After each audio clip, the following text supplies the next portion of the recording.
Hey everybody, welcome back to another episode of Kavinsky's Tutorials. Today I'm going to do a walkthrough of SWAM Variflute by Audio Modeling.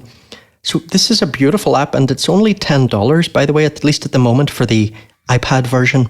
It's also available for desktop as a separate purchase and it's more expensive on desktop, but it's still pretty reasonably priced I think. So this allows you to make a variety of different flute sounds, flutes and flute-like instruments, and it also has MPE options, so you can play it with a regular keyboard if you want.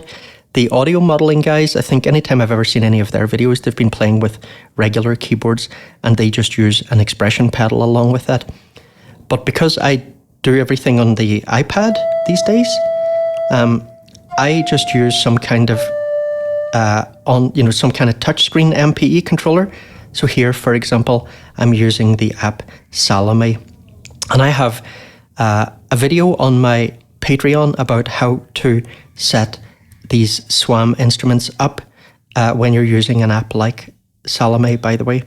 I got another video on my Patreon also showing how to use an app called Polythemus AU so that you can play these SWAM instruments polyphonically, which can be absolutely beautiful for drone music and stuff.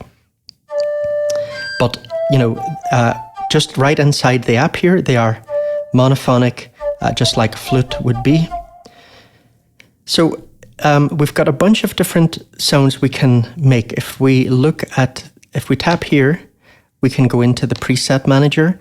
And if I go to the sound section here, you can see what kind of sounds we can get. So we've got a few different Bansuri options. Flutes, normal, alto, bass. This is my own preset that I made. Pan flute, a few different options, a few different recorder options. Shakuhachi, slide flute, tin whistle. So these, you can also kind of go between these things because you have a bunch of different controls here so that you can get sounds that you couldn't actually get from any existing flute.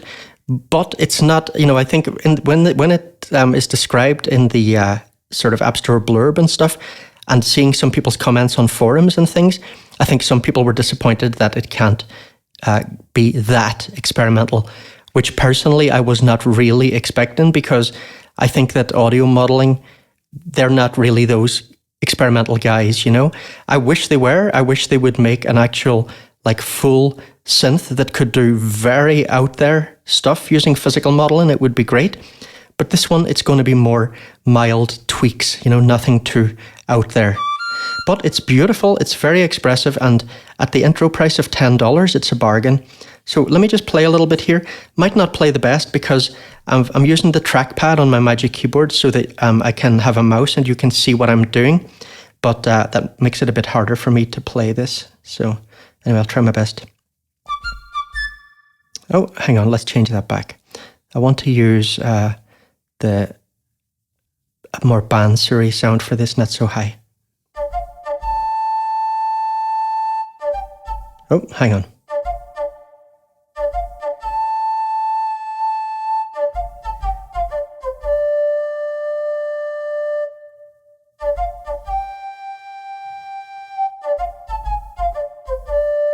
Wrong note there.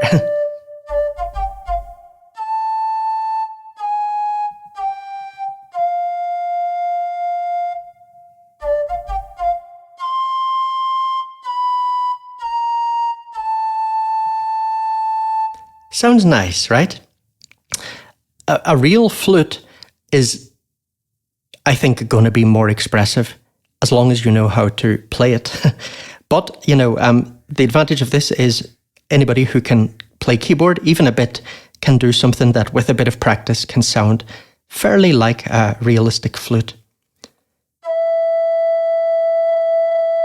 So how exactly it plays will really, really depend on the MIDI mapping. We have tables in here where you can map various controls to all these different things. You also have curves, like for example, if I go in here, I've mapped aftertouch to control the expression parameter in the app. And I went in and set up the curve and everything exactly the way I wanted. These are all things that are important to do if you want to get a good sound. Now, there's always going to be trade-offs. If you leave these curves, if you set them up in such a way that you've got a lot of range, for example, in the expression, you can play very, very expressively, but a lot more can go wrong as well. Especially if you're playing with a very small y-axis real estate like I am here. So, you're going to want to adjust this depending on, you want to get a balance between control and expressivity. But it's really fun to tinker with that stuff. And these curves and things are absolutely crucial. So many people make MPE apps and they really don't understand MPE very well. Things like these curves are very, very, very useful for any synth or any MIDI controller as well that is going to be aimed at MPE. Really, really super important. So if I just go through a few of these things in the preset manager, we can just give you a little idea of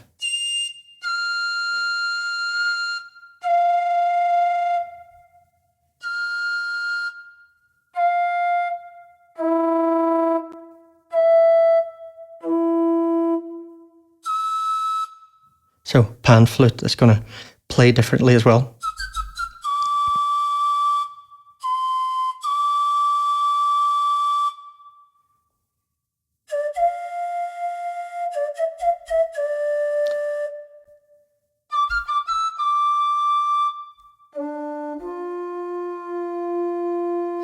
Now, one thing that is a little bit annoying for me, when you switch through these things here where we're changing the sound, it also changes the way the pitch bend is set up.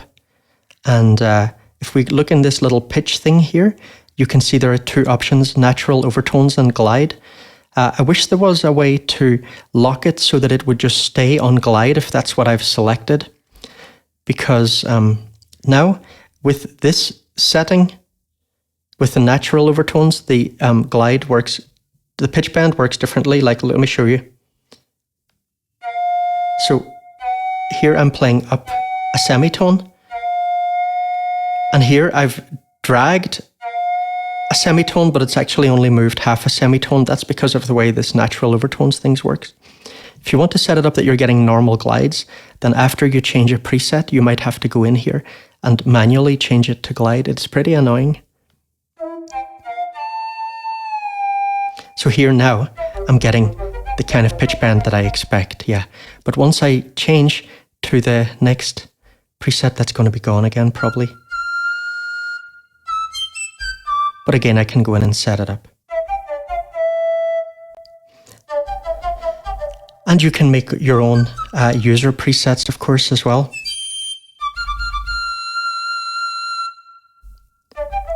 Where you have everything set up. By the way, I noticed that in this release version, there's a bit of a bug where it's not saving the state completely properly.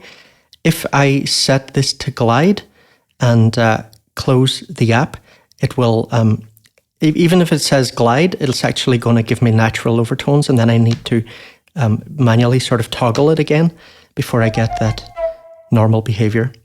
Just saying that as a warning in case anybody gets tripped up, because you could waste quite a lot of time trying to diagnose what's going on there. So main UI, you have here a couple of sliders for pitch bend and vibrato. I don't use those because I'm using an MPE controller and I'm doing all my pitch bend and vibrato manually on a per note basis. So for vibrato, I'm just going to wiggle left to right. And depending on the setup of your patch, you can also set it up that you can very easily do tremolo with Y-axis movements on your MPE keyboard. Now, sometimes I've heard people saying, oh, you know, MPE instruments always have this weird vibrato or weird tremolo or whatever. No, that is the players, you know. The problem is that when you're playing these kind of things on a keyboard, it's very easy to get carried away. And then, frankly, it can really sound like shit. So you need to practice playing in a way that is gonna sound semi-natural. And also, if you are doing vibrato or whatever, you know, you don't want to do it very robotically. You're going to want to do it subtly and with little bits of changes that'll make it sound a lot more natural.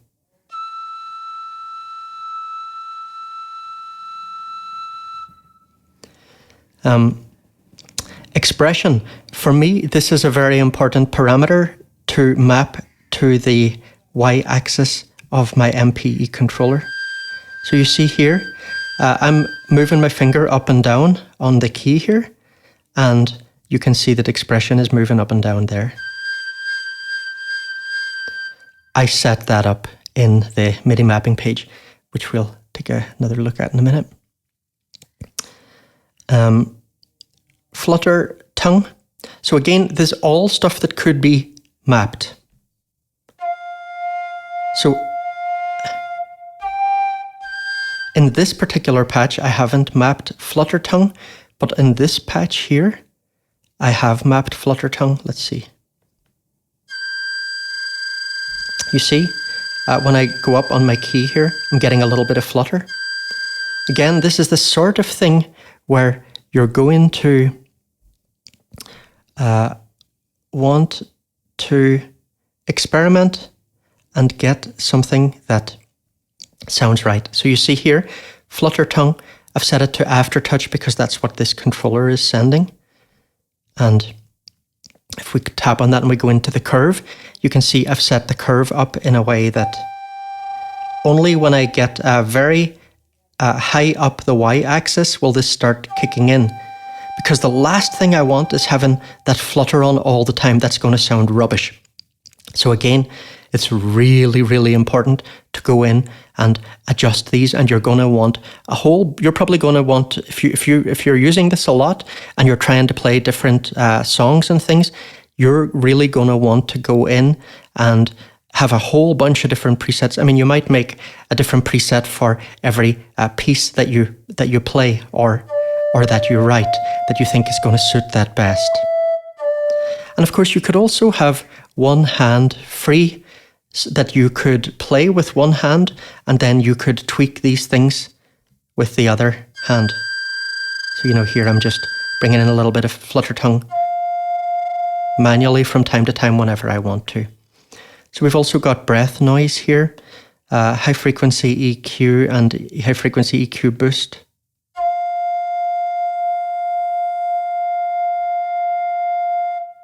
Not really hearing it much there. I hear it there, yeah? Right. Let me just put this back the way it was. So here we can switch between different flute models. So here it's like something with holes, like a flute or a recorder. And if I tap here, we can change it to you know these kind of things, a slide whistle. If you don't know what that is, you can Google it. It's sort of like a whistle with a bit of metal or something in the bottom. Then you're pushing the metal in, and that's what's changing the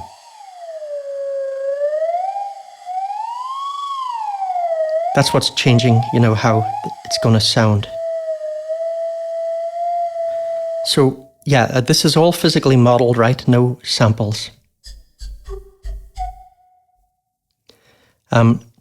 Over here, aperture. So some of these things, you know, some of them maybe it'll, oh there, I forgot about this one, pan pipe.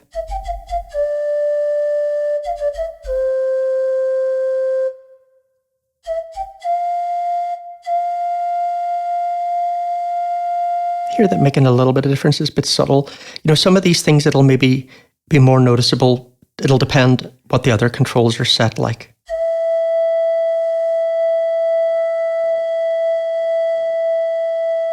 So do you see what I mean? I mean, don't think it's like, you're getting some like physical modeling synth that can make any kinds of sounds or whatever, and do really, really weird stuff. No, it's not that. These things mostly do pretty subtle tweaks.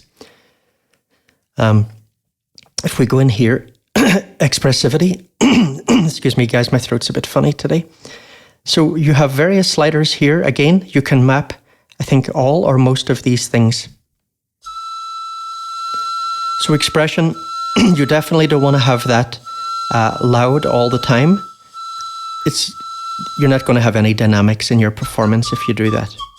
So you see here, because I've got it mapped, when I play these pads here, you can see that moving, and you can see that I've limited its range here for this patch. I didn't want it to go too low, excuse me, but I also don't want it to go too high. Vibrato depth, if I'm playing MPE, I would never use that sort of thing, because I already explained earlier, I would do vibrato with left and right wiggles, because MPE is giving me that control. Vibrato rate, flutter tongue. So as you remember, we already have a little knob for that on the main UI. So main UI just takes a few of these things, and puts them there. Other stuff you're going to have to go in here for.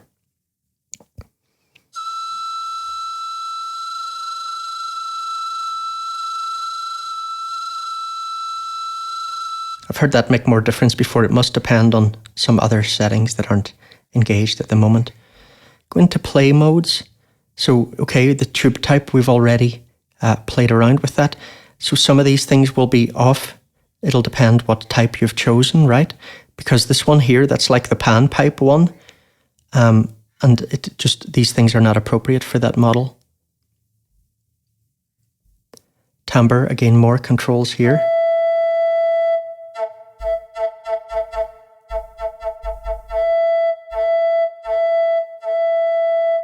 Hang on, let me just, I think I've done something weird, so let me just change it back.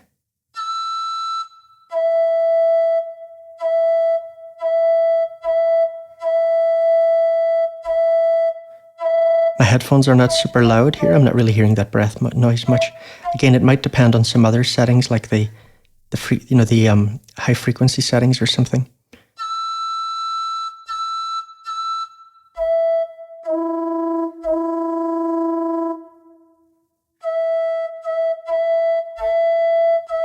You hear that making a difference to the pitch?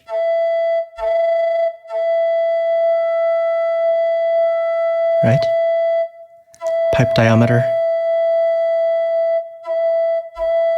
Not hearing much difference from that one on this. Right? You see what I mean? It's subtle, you know, it really is.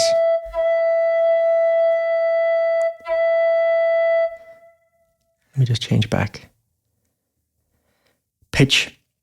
So yeah, I think here, it's great that it has this master tuning. This is so important. If you're playing along with something, you really might have to adjust this. And the best thing is that it goes in cents. So, you know, you can get it absolutely precise. Double tap to reset. So glide and natural overtones, as I said earlier, it's really important to pay attention to this. If pitch bend is not working the way you want it, it might be something to do with the way these are set up. So glide is like this. I tap here. So that's one semitone higher. Now let me glide up to it. You hear that glide, right? I've gone up a semitone there. If I change to natural overtones, it doesn't work like that. It's more... Is that overblowing or something, I guess? So if it's important to you to do classic pitch bends, then you're going to want glide.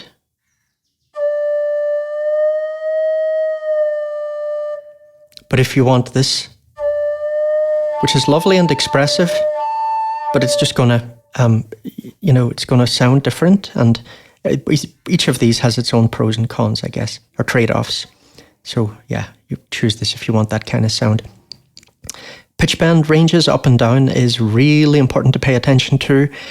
I'm in MPE mode here, and the way I need it set up for this controller is 48 up and down.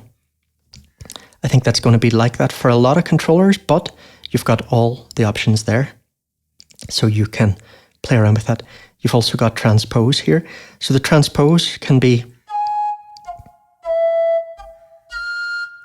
a very useful way to change the sound, make it sound like a bass flute instead of an alto or whatever. Advanced. So, few things here. Diameter, modal influence. No idea what that is. It'll be there in the manual. Vibrato, random rate. I won't personally be using this. This is not going to make any difference for me. You can have a little bit of randomness in the expression as well if you want. Tap here on this MIDI tab. MIDI channel is set to any because it's set to MPE. Yeah, so this is what I use for my particular settings. I also changed this attack control to expression.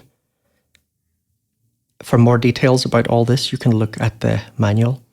Now this room part is really cool as well, by the way. So I have not gone into this ambiente thing in detail, but it is really, really cool. I'm going to switch out of this AUM session into another one where I'll show you a bit more about this.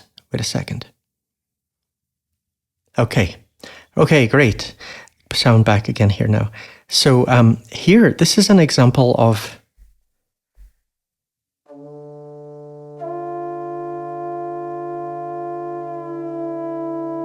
setting up things polyphonically, so I can now do these very beautiful, natural sounding drones.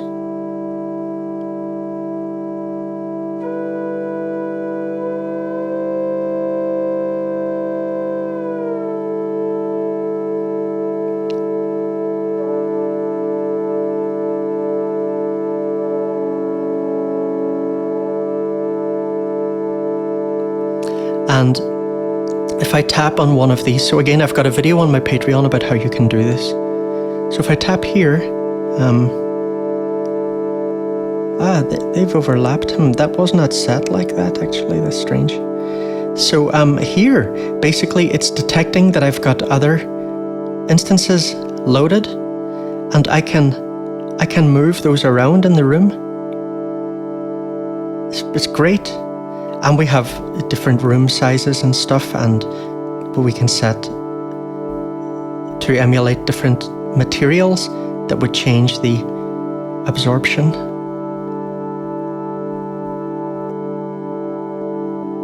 So here it sounds like all the instruments are further away from the listener, right?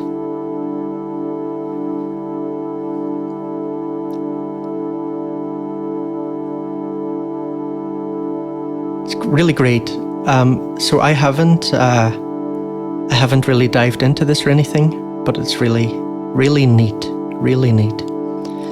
Let me see, is there anything else really? So if we tap here, it does take us into the preset manager as well.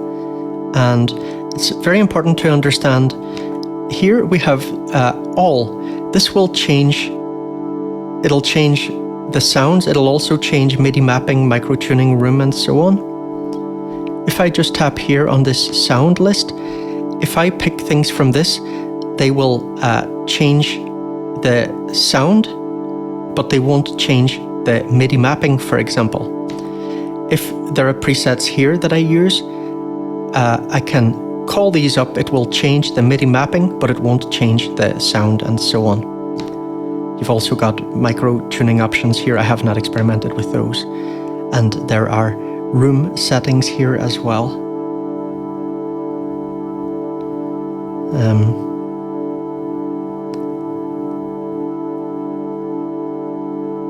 You've got a panic button here as well, yeah.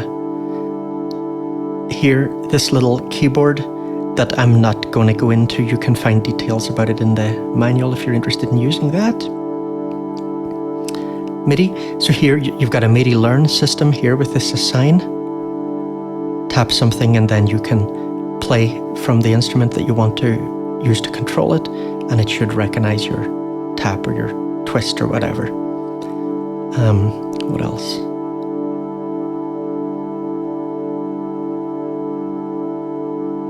Here again, the table. And again, pay attention to these curves. They're super important to dial things in exactly the way you want them. You've got a bunch of curves here at the bottom also that can help you dial things in a bit quicker.